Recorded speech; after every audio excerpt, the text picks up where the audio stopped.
Actually, the law of sines was somewhat easy, right? You like that, didn't you? The warm-up was nice. So we want to try to make it a little bit harder. We would like to try to complicate your life, okay? Why would you like to do that? We would like to, we'd like to see you struggle and really think hard, okay? So we're going to do, actually, the whole day here on a slightly more nuanced thing that happens with the law of sines that we haven't introduced to you. It's called the ambiguous case. And let me, before we even jump into that, let me give you one slide that gives you kind of some framework about where we are and where we're going. Okay? So this is where we are in life. If someone gives you two angles and a side in a triangle, you are like good to go, aren't you? No matter which two angles and which side they give you, you are good to go by using the law of sines, aren't you? Think about the warm-up today. Look just like this. Or keep in mind that even if it wasn't, what if I give you two angles and the included side? Would that be okay too? Of course it would be. You wouldn't right away have an angle side pair, which you need for the law of sines, don't you? You kind of need an angle and a side opposite that angle. But that's okay. Like 2 seconds later, you'd be like, okay, actually I think I'm good because I can solve for the other angle. And now I have what I need. I mean, the point is, if I give you two angles, then I've really given you three angles, haven't I? I mean, it's very easy to find the third, no matter which two angles I give you. So the point is, any case where I give you two angles and a side, you've got like in the bag, and there's nothing strange or hard about that. If I give you two sides and the included angle, that's a little bit more problematic in this case, because you don't have an angle side pair, and you also don't, using the law of sines, have a way of getting it either, do you? So that's a little bit problematic. Also, what if I give you three sides? That's a perfectly good way to specify a triangle, and yet the law of sines won't help you there either, because you don't have an angle to deal with. You have no angles there. Both of those are actually not a problem at all, though. Those will both fall extremely easily to the law of cosines, which we'll remind you about or teach you for the first time tomorrow. Okay, so it's not a big deal, I promise. But what is a big deal is this last case here that I want to highlight, and that's side-side angle. What if I give you two sides and the non-included, one of the non-included angles, that is, in the picture I'm highlighting on the triangle, what if I give you this kind of information, two sides, and the angle that's not included? Because it seems like on the face of that, you might think, well, that's a good law of sines one, isn't it? Because we've got angle and side pair, don't we? Like we might be kind of good to go here. And for the most part, that is a correct way of thinking. You are kind of ready to go. And this is a great application of law of sines. But the only thing that's kind of like lurking in your mind, I think, for anyone who's like thought about triangles in geometry class, is you're thinking, I remember these, all these, don't I? All these like ways of specifying the triangle. But SSA, what was the issue there? Do you remember? It's like the one that was like forbidden, wasn't it? Wasn't that like the bad one? And we're going to talk about that? Is that okay? Is it okay to talk about that? It's true, when we were like establishing whether two triangles were congruent or not, like simply saying SSA was not actually sufficient.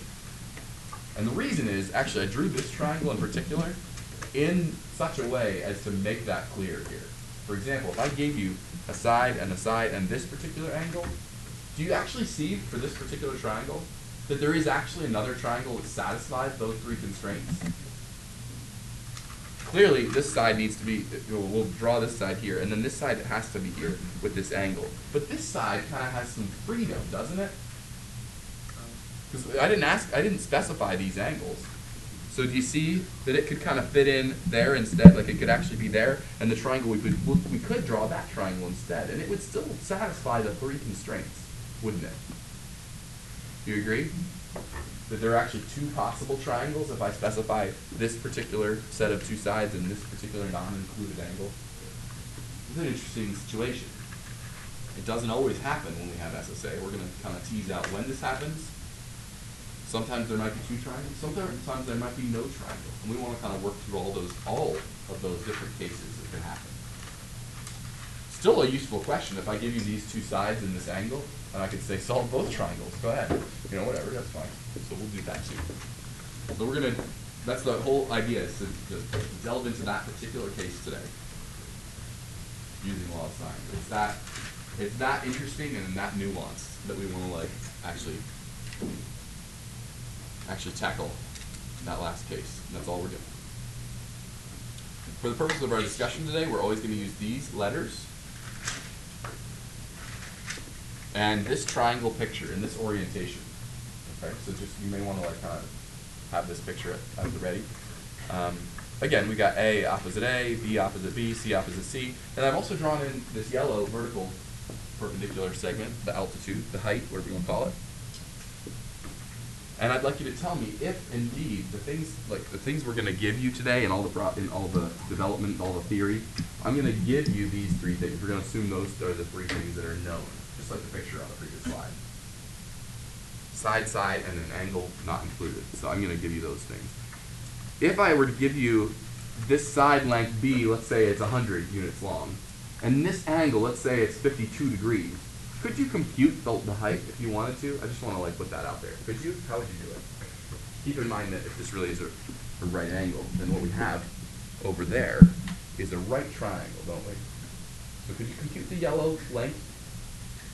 Tell me what it is. If this is 100 and this is 52 or whatever I said, how would you compute it? Wouldn't it be 100 times sine of 52 degrees? Does that make sense? You set up a little trig ratio. Isn't the sine of A equal to whatever this is divided by B? So we can actually figure out what it is. And in general, it'll always be this thing times the sine of this angle. Right? So I just want to make sure you're clear that we always can find the height if we need the height. That'll be important, so that's why I want to mention it right now. So again, in all the diagrams, as we go through the theory around the discussion we're going to have today, we're going to assume that we kind of know angle A and side A and B. Okay. We got like a flow chart for you here, all the different things that can happen. The first thing that can happen is that angle A that I give, the given angle, is obtuse. Now, the way I'm going to present these cases here is I'm going to present two big cases. Angle A is obtuse, or angle A is acute. And then underneath of those, we're going to have sub-cases, okay? Got this kind of flowchart feel going on. If angle A is obtuse, then we have, this picture right here, don't we? Now keep in mind, as we do these constructions, and that's what this is going to be. This is going to be us doing like some geometric constructions. We don't know this side length down here. So if I were to like actually do this in geometry, didn't you love constructions too? I love the compass and straight edge. It's kind of I like that. It's like art class or something. So you draw a straight line on your paper of an indeterminate length, right? You don't know what that is. You extend, but this angle A is given to you, isn't it? So that's fixed. And this length B is fixed, so that's actually you're drawing a segment. But here we don't know how long that is, so we draw like maybe an infinitely long line on our paper. And then what do we do? Well, the other thing we know is side A, little a, which we haven't drawn in here yet. But the reason we haven't drawn it yet is because we're not really sure where it goes. So what would you actually do if you were in geometry and you were like going to make this construction? You had a segment, someone handed you segment A, and you're trying to fit it in there. What would I do? Yeah.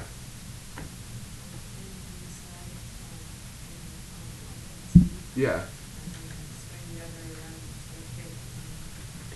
Yeah, wouldn't you like set your compass to the length that was given, A, and then swing it from C and see where it hits? So this will work provided that A is something greater than B, yeah? And if so, when we swing our compass, and I've tried to draw this here in the way that this is construction idea, a good way of saying it, okay. If we swing our compass, it in fact hits because A is greater than B. And there's not really much more to say here. We get one triangle. Keep in mind that if we give you this kind of information, then there's no ambiguity involved at all. We've definitely specified a really excellent one triangle situation, right? And you should be able to finish the job and find the other angles and the sides, right? If that's the case. What happens if A is less than B as you're doing this construction? Yeah, it's kind of, I might call this like kind of the T-Rex situation. Right, we're like swinging the compass, but it doesn't reach, okay? No triangle formed. By the way, both of these problems on paper will sound very, very similar, right? Guys, angle A is 120 degrees. Side A is 15 units, and side B is 20 units. Well, that sounds like, before you actually think about it, that sounds like a valid problem. But when you actually start to like draw the picture, you're like, oh wait, that's not going to work. For this reason, this is the picture you start to draw. All right, so those are the only two things that can happen if A is obtuse.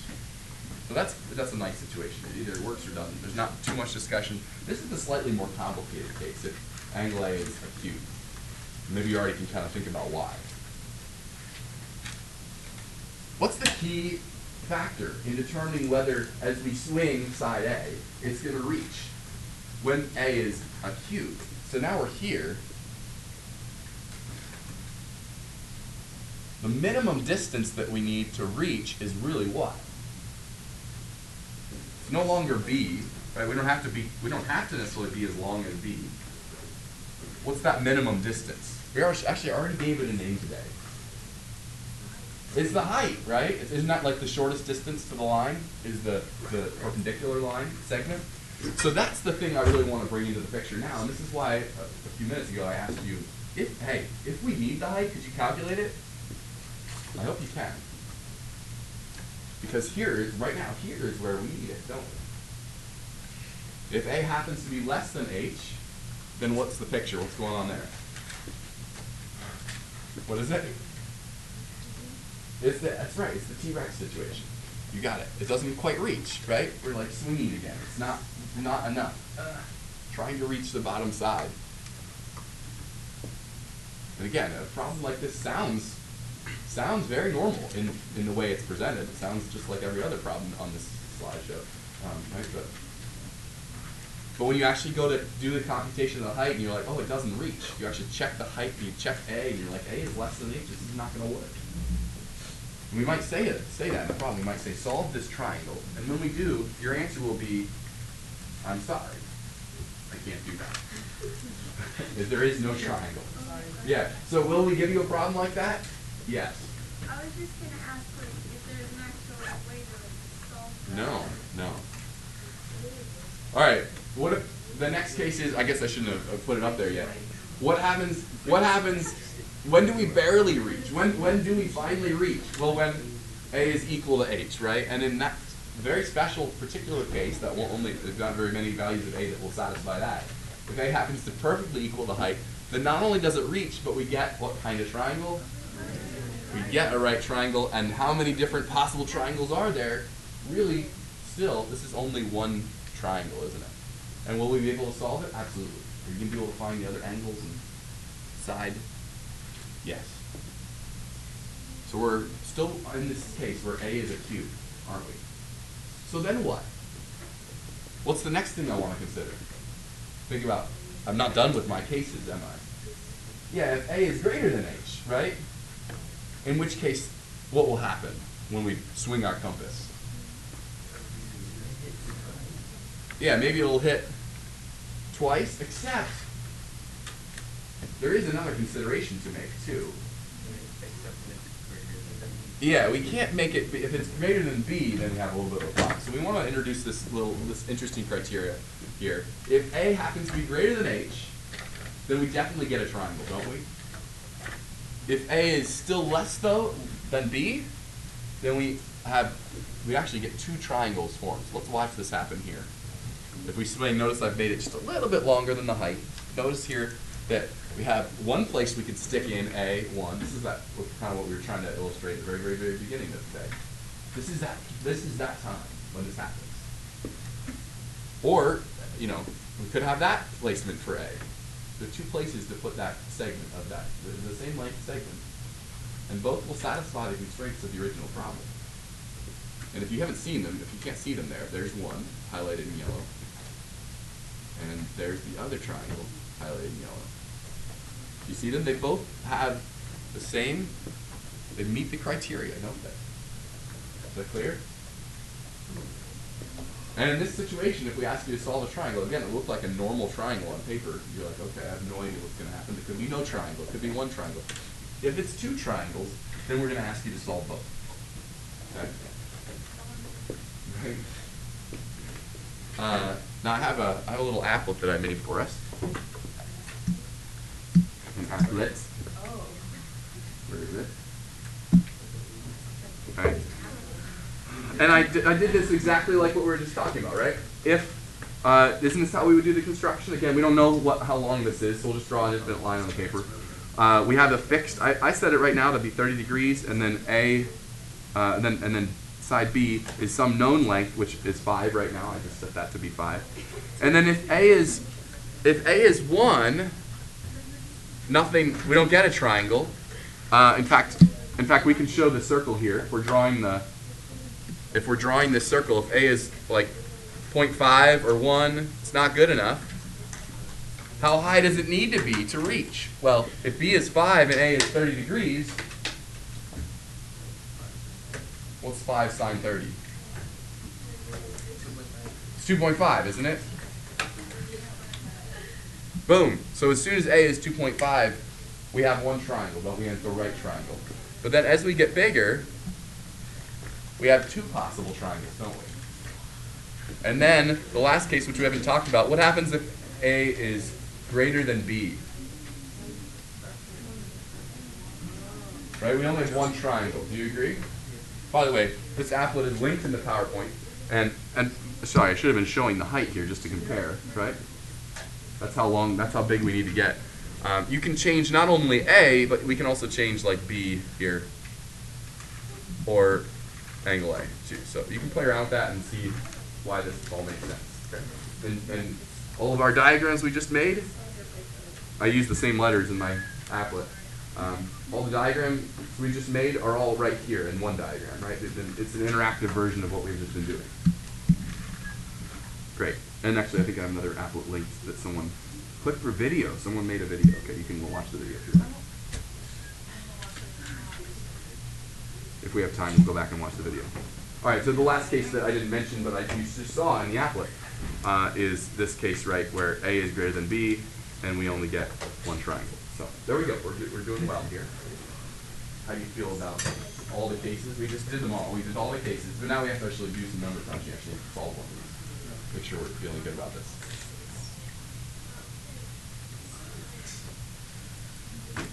Now, the first thing I guess we should ask is, when we come to one of these situations, is which case are we even in? Like, which of the situations are we in? Is there even a triangle to solve?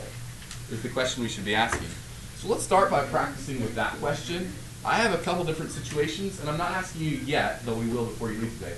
I'm not asking you yet to solve these triangles. I just would like to ask the question: is there 0 triangles, 1 triangle, or 2 triangles?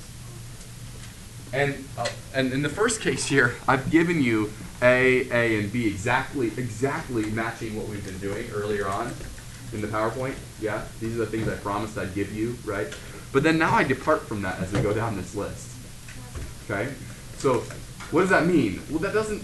What I would do is, I know that we've gone to great lengths to do like this flow chart now, but I might kind of, now that you've thought about it, I might kind of just throw the flow chart away, right?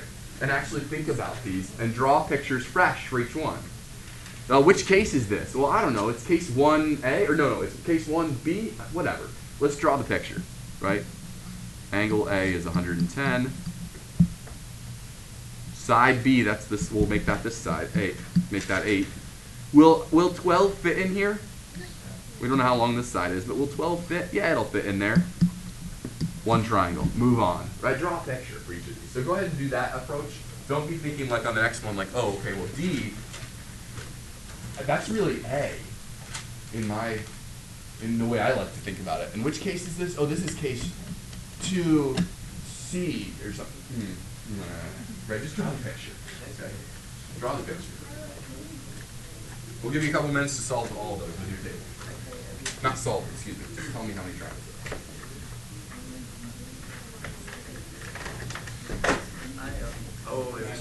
Yeah. Did you draw that one as like a reference to like how many triangles there are, or which case it is? Like that one? The one means one triangle. All right, thank you. Yeah, I don't know which case it is. Like I said, I promptly forgot after the last slide. All right, what all the cases were. My homework outfit is my homework.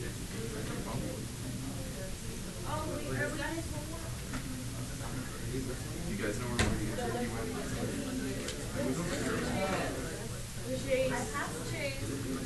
Yeah. Are you done? Yeah, so that would apply to like this case. Wait, what did you get?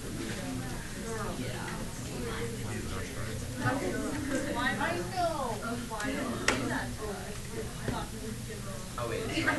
Yeah, it's not. That's what I said. Wait,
Just draw the picture for me working for you. Sort of.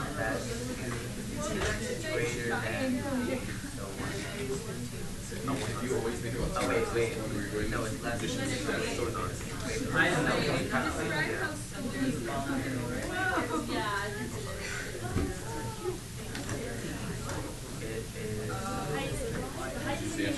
Greater than the height.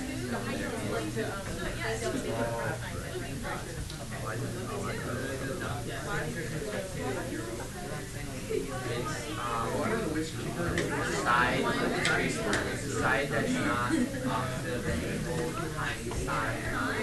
Also, like this is that because if you have the side that you need to check the light. Yeah.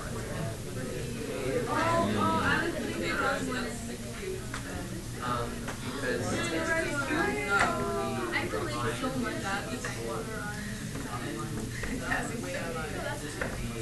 check the height if necessary. You might actually have to break out your calculator to answer these for a couple.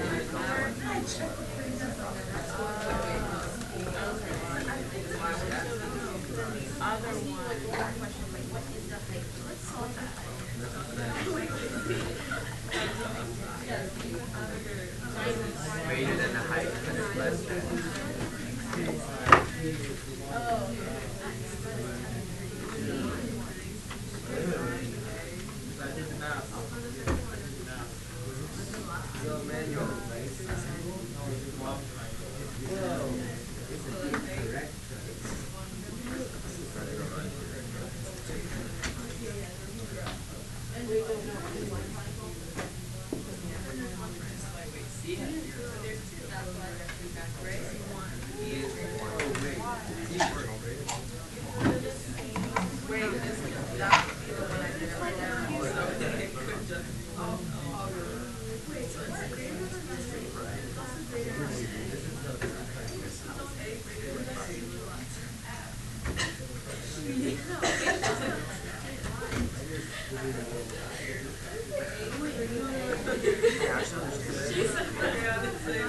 All right.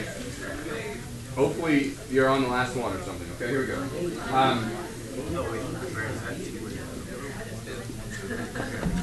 Crystal, help us out with B. Did you get B at least? Okay, talk to me though here. So what we draw this picture, 49 degrees. So this is acute. So we need to check the height, and it sounds like you did. What'd you get for the height? How do you get it? Okay, so I decided since we're getting like the height and it's now looking at the right triangle, I also got together the angle, which is 41 degrees. Oh well, we don't know whether it's a right triangle or not. I mean, but. I was just okay. So I took the height, so we know this. Oh yeah, yeah. I mean, here we are. What is the height going to be? How do we calculate that? Okay, so I got I did sine 49. And then what? And then since the opposite angle is supposed to be 226. Opposite angle. Angle is opposite of 49, so 26. sine 49 is equal to 26 over 3.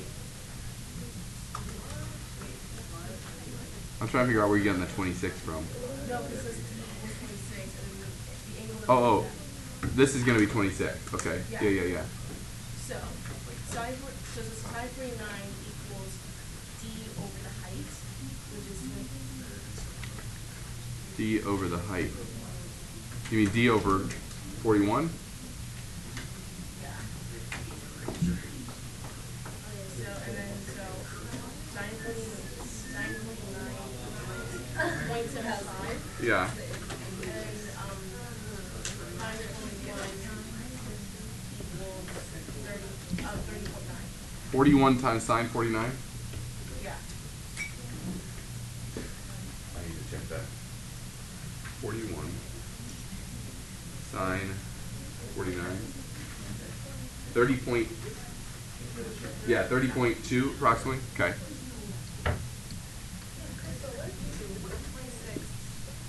Is that okay? Oh, no, okay, so like, yeah, so 26 is the angle, is the side. So does 26 like reach? She says no triangles. Do you agree with that? This is like one of those T-Rex situations, right? Okay. Yeah. So the height we just calculated is this distance here and dashed is 30.2. We're trying to fit a side length of 26. It just doesn't even reach. Okay. Moving along. Shivani, did you get C? Instead of 0, because if you draw it, Yeah, if you draw it. Yeah, this side is 15, and like sticking a side length of size 6 in there is just not going to work. Yeah. I think I agree with that. I don't remember what case that is, but it doesn't matter, okay? Since C is less than A, it's not going to work. Rebecca, how about D? 1. Okay, and explain here too. What's going on? Which case is this, or what situation are we in here? The 30 degrees. it's because it's a right triangle, because the height is the same. The height is 16 sine 30. What does that come out to be? 8. Oh, you're right. They are the same. You're right. So it's just going to reach. It's going to reach, and it's just barely going to reach, and there's only going to be one triangle, and she's right. It's a right triangle. Great. And then E, Lauren? Okay, and tell me why. This is another cute situation here. 23 degrees. So I got to check the height. Did you do that? What is that going to be? 3 sine 23. 1 point something? What'd you get? 1.17? Okay. Approximately. So it will reach. And then why is this not 2 triangles though? Because if it was on that side, it would be on side N, and that wouldn't work. So it has to be another. Yeah, it's going to be, well, we could just say simply, yeah, if we're comparing it to these lengths here, yeah, it would be like right on it, right, if you're kind of trying to flip it back over or something like that. I see what you're saying. Yeah, it's because this is not less than this, right? It has to be strictly less than. In fact, right here we have an isosceles triangle situation, don't we? And then the last one, Jasper, help us out. Yeah. 10 degrees, okay.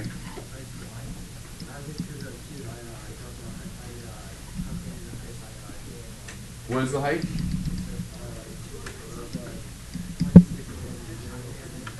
It's going to be is that 150 sine 10? Is that what it is?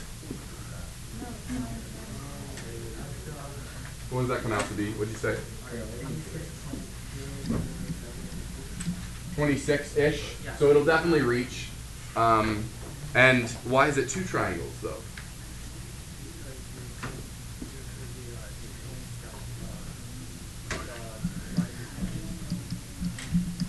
Yeah, since it's still less than 150, we get that 2 triangle situation there for the last one, right? 2 triangles. All right, let's actually solve one if we can before we leave. Let me actually just jump right to an ambiguous case one. I'll just tell you right now. Can you verify, please, quickly, that this is in fact an ambiguous case? That is the 2 triangle situation. Can you verify that quickly? I'll draw the picture too up here. Verified. Verified.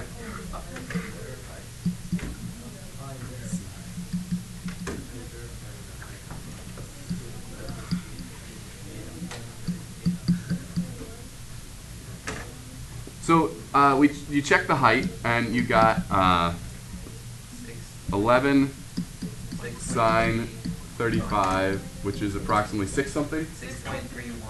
6.31, and 8 is greater than that, and yet still not as big as 11. So this is the two triangle case. Let's actually draw them both, kind of informally at least. The other one will look like this, kind of, yes. Same thing, C11, B equals 8, and B is 35 degrees. The same exact, two different triangles with the same exact things that were asked of us. Okay, great. So now actually, the goal here, it says solve, so let's actually solve these, and when this is the situation, we're actually going to solve both triangles, okay? So before we proceed, we're going to actually have 6 answers, just to keep them straight. Let's call this angle big C1, and over here, this will be angle big C2, okay? And then use the same naming convention for all the things on triangle 1 here. This will be A1, angle big A1, and little side little a1. And likewise over here, right? A2 and little a2. So when we're done, we'll have A1, A1, and C1, and A2, A2, and C2. And then we'll be done when we solve for all 6 of those things. Well, what's the first thing we might do? This is oh yeah, this is what we're talking about. We haven't mentioned this yet very much today. This is a law of sines issue problem. Why is that clear? What ratios can we set up? Yeah, go ahead, Ben. You have the side and angle pair. Right, isn't that the reason we were excited about this in the first place? Sine of 35 over 8 is like that ratio we need. And then we can set that equal to one of the other pairs that we know one thing in but don't know the other thing in. Oh, there it is right there. There we go. How about that? Okay.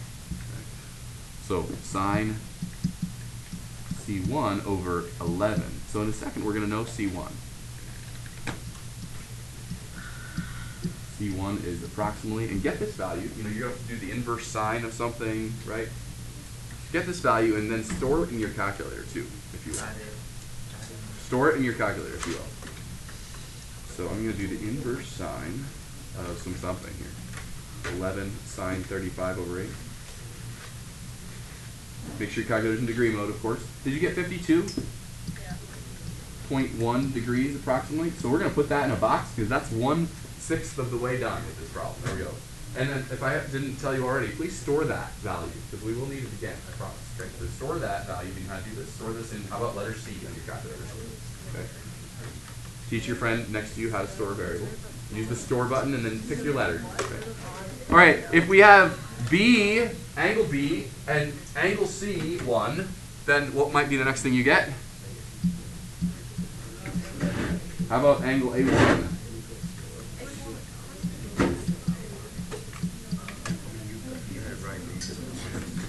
Okay, so stick that in there, and in a second we'll know what A1 is. It's approximately, wait for it, 180 minus 35 minus that thing, 92.9 is what I'm getting, degrees.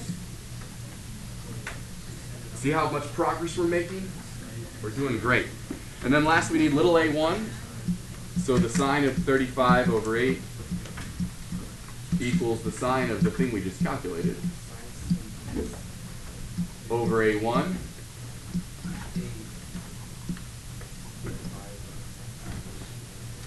So a1 will be equal to 8 sine the thing we just calculated divided by sine of 35. I'm getting 13.9. Someone out there says yes. Okay. All right, so one triangle done. Now here's the big question that I have to get in here before we leave here. How do we figure out what C2 is? How do we even jump over the line in the middle of the board? How do we get to the second triangle even at all? Well, we need to establish a relationship here between these two triangles a little bit. Do you agree that we could superimpose the two triangles on top of each other and have this picture? Do you have these two segments equal to each other? Right, that's the whole picture we've been working with. And would you agree that this angle is congruent to that angle because it's isosceles? There's a little isosceles triangle there. Then what relationship does C1 and C2 have to each other? Not complementary, but close. It's okay. So in a second here, we're going to know what C2 is. C2 is approximately, this is why I told you to store it, 180 minus my stored value of C from long ago is 128, so 3 sig figs, 128 degrees. Once you have C2, it'll be easy to solve in this exact copy-paste your work, right? Just use now that new value of C2 and calculate the other 2 missing pieces in the second triangle, okay? You will be well suited for attacking homework 6 tonight. See you tomorrow. Thanks for your attention, everybody.